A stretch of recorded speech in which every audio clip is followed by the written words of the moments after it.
Weihnachten wird erst richtig schön, wenn man Kinder hat. Diesen Satz hat mit Sicherheit jemand gesagt, der noch keine Kinder hat. Ich wollte nämlich jetzt 4 Wochen vor Weihnachten auch so ein bisschen ein Weihnachtsfeeling in unsere 4 Wände bringen.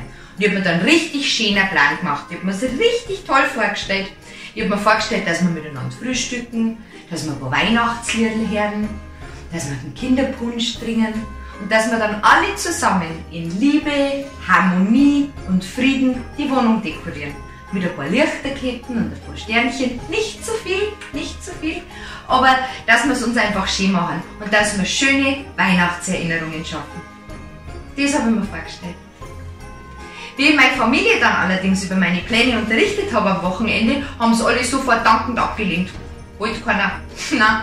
Die Kinder sind sofort ins Kinderzimmer, haben die Tür zugehört und ganz laut Deutschrap angemacht, gell, dass sie ja nicht helfen müssen. Aber der Frieden hat nicht so lange angehalten, weil nach 10 Minuten haben sie alle zugeflennt. Weil sie haben sich um ein Matchbox-Auto gestritten und diese metallenen kleinen Autos sind dann zu Wurfgeschossen umfunktioniert worden. Ja. Aber ich hab ja noch meinen Ehemann gehabt und dann habe ich meine Hoffnung in den gelegt. Der war aber dann schon auf der Couch. Und dann ist mir wieder eingefallen, die Vorweihnachtszeit ist ja auch die Zeit des Wintersports. Ja, der war 2,5 Stunden damit beschäftigt, sich Biathlon anzuschauen. Der hat gar keine Zeit gehabt zum Dekorieren.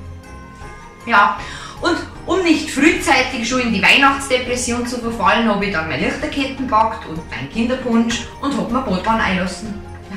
Und zur Feier des Tages habe ich mir eine kleine Prise Zimt in mein Badewasser und einen großen Schuss Rum in meinen Kinderpunsch da und dann bin ich mit meiner Rudolf-Mütze in der Badwanne eingeschlafen. Am Sonntagvormittag um 11 Uhr. Das ist Weihnachten mit Kindern in der Realität. Merry Christmas!